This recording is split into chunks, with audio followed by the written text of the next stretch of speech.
अभी के जो नवरात्रे हैं ये माँ दुर्गा नवरात्रे भी कहलाते हैं, यानी इस समय शक्ति पूजा का बहुत ज़्यादा महत्व है। इस नवरात्रि में की गई पूजा अर्चना पाठ जो है हर प्रकार की मनोकामना को पूर्ण करने वाला होता है। माँ भगवती जो है जितने भी देवता हैं उन सब की शक्ति का एक पुंज है।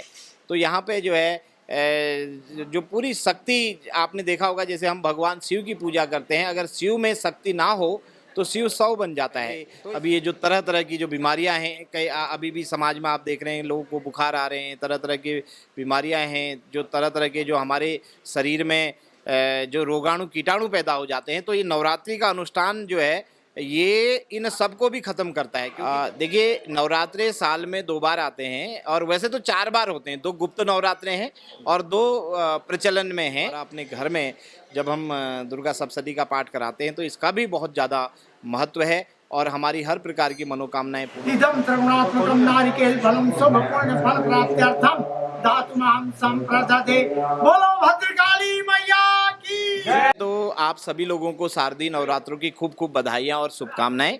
माता वैष्णो देवी गुफा योग मंदिर टपकेश्वर महादेव में जो है विशेष शारदीय नवरात्रि पूजा अनुष्ठान आज से आरंभ हो गया है और इसमें सतचंडी का यहाँ पे पाठ किया जा रहा है, जिसमें हमारे विद्वान लोग हरिद्वार से पधारे हैं और विश्व शांति के लिए, देश के चहुमुखी विकास और देवभूमि उत्तराखंड की सुख शांति और समृद्धि की मंगल कामना के साथ पूरा पूजा अनुष्ठान किया जा रहा है। सुबह यहाँ पे सतचंडी पाठ और उसके बाद दिन में भजन कीर्तन, सायंकाल में माता का विशेष श्रृंगार और आरती होगी और 22 तारीख को यहाँ पे अष्टमी पूजन होगा, कन्या पूजन विशेष रूप से किया जाएगा और 23 तारीख को महानवमी के दिन जो है नवरात्रि पूजा अनुष्ठान विश्राम लेगा और यहाँ पे जो है विधिवत जो है माता की पूजा अर्चना की जा रही है और यहाँ पे आकर के लोगों को बिल्कुल उसी प्रकार का आभास होता है जिस प्रकार से हम जब मूल वैष्णो देवी गुफा मंदिर में जाते हैं तो आप भी अभी अंदर गए आपने महसूस किया होगा, उसी प्रकार से जो है यहाँ पे आभास प्राप्त होता है। देखिए, नवरात्रे साल में 2 बार आते हैं और वैसे तो 4 बार होते हैं। 2 गुप्त नवरात्रे हैं और 2 प्रचलन में हैं। तो इसमें एक जो चैत्र माह के नवरात्रे हैं वो और ये दूसरे जो अभी हमारे चल रहे हैं ये अश्विन मास के। तो इसमें जो अभी के जो नवरात्रे हैं ये माँ दुर्गा नवरात्रे भी कहलाते हैं, यानी इस समय शक्ति पूजा का बहुत ज़्यादा महत्व है। इस नवरात्रि में की गई पूजा अर्चना पाठ जो है हर प्रकार की मनोकामना को पूर्ण करने वाला होता है और विधि विधान के साथ जब हम भगवती का आह्वान करते हैं, उनका पूजन करते हैं तो निश्चित रूप से माता हमारी मनोकामनाओं को भी पूर्ण करती हैं। और जैसा कि आप जानते हैं माँ भगवती जो है जितने भी देवता हैं उन सब की शक्ति का एक पुंज है। तो यहाँ पे जो है जो पूरी शक्ति आपने देखा होगा, जैसे हम भगवान शिव की पूजा करते हैं, अगर शिव में शक्ति ना हो तो शिव 100 बन जाता है। तो इसलिए जो शक्ति पूजा है उसका बहुत महत्व है। जहाँ तक विधान की बात है, हम लोग जो भी करें श्रद्धा से करें, भक्ति से करें, विश्वास के साथ करें तो उसका फल हमें मिलता है। देखिए, हम लोग जब ये नवरात्रे होते हैं तो इसमें माँ दुर्गा के 9 स्वरूपों का हम पूजन करते हैं। जैसे आज शैलपुत्री का पूजन है, तो इसी तरीके से अलग अलग प्रकार से जो है देवी के 9 स्वरूपों की पूजा होती है और उसका बड़ा महत्व है। तो हम लोगों को जिस दिन देवी का जो पूजन होता है उसके अलग अलग उसके स्वरूप होते हैं, अलग अलग माता का महत्व है। तो उस हिसाब से हम जब नियमित रूप से पूजा करते हैं तो निश्चित रूप से हमें सिद्धि भी प्राप्ति होती है, माँ की कृपा भी प्राप्ति होती है।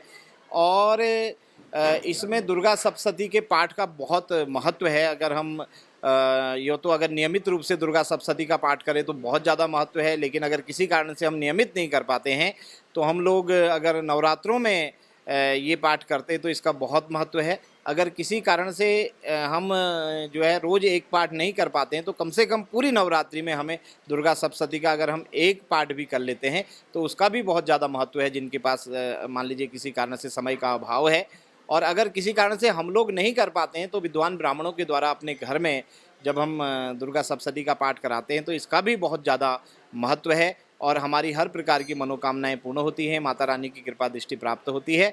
तो इसलिए आप सभी लोग जो है इस पावन नवरात्रों के अवसर पर देखिए, नवरात्रि जो है ऋतु परिवर्तन के बाद आती है। आपने देखा होगा इससे पहले अभी ये जो तरह तरह की जो बीमारियां हैं, कई अभी भी समाज में आप देख रहे हैं लोगों को बुखार आ रहे हैं, तरह तरह की बीमारियां हैं, जो तरह तरह के जो हमारे शरीर में जो रोगाणु कीटाणु पैदा हो जाते हैं। तो ये नवरात्रि का अनुष्ठान जो है ये इन सबको भी ख़त्म करता है। क्योंकि जब हम लोग 9 दिन तक पूजा आराधना और साधना करते हैं, अनुष्ठान करते हैं, व्रत रखते हैं, तो इससे क्या होता है कि हमारा पूरा का पूरा जो शरीर है, इस शरीर को एक ऊर्जा मिल जाती है। क्योंकि भगवती शक्ति देने वाली है, जैसा हमारे वहाँ कहा भी गया है, या देवी सर्वभूतेषु शक्ति रूपेण संस्थिता नमस्तस्यै नमस्तस्यै नमस्तस्यै नमो नमः।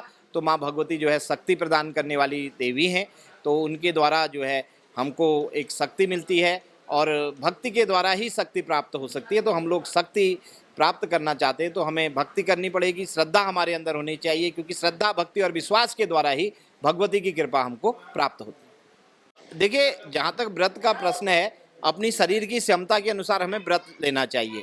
अब अगर मान लीजिए हम फलाहार करें, बहुत अच्छा है। अगर जो लोग जलाहार करते हैं, कुछ लोग निराहार रहते हैं, अलग अलग हिसाब है, लेकिन अपनी शरीर की क्षमता को देख लेना चाहिए। अगर कोई रोग है, कोई परेशानी है, शरीर में कोई कष्ट है, तो हमें भोजन वगैरह लेके भी हम पूजा अर्चना कर सकते हैं, इसमें कोई समस्या नहीं है। अगर हम स्वस्थ हैं तो निश्चित रूप से अगर नवरात्रों के 9 दिन अगर हम व्रत लेते हैं, हमारी शक्ति और भक्ति दोनों ही बढ़ती हैं, हमारे अंदर एक नई ऊर्जा का संचार होता है।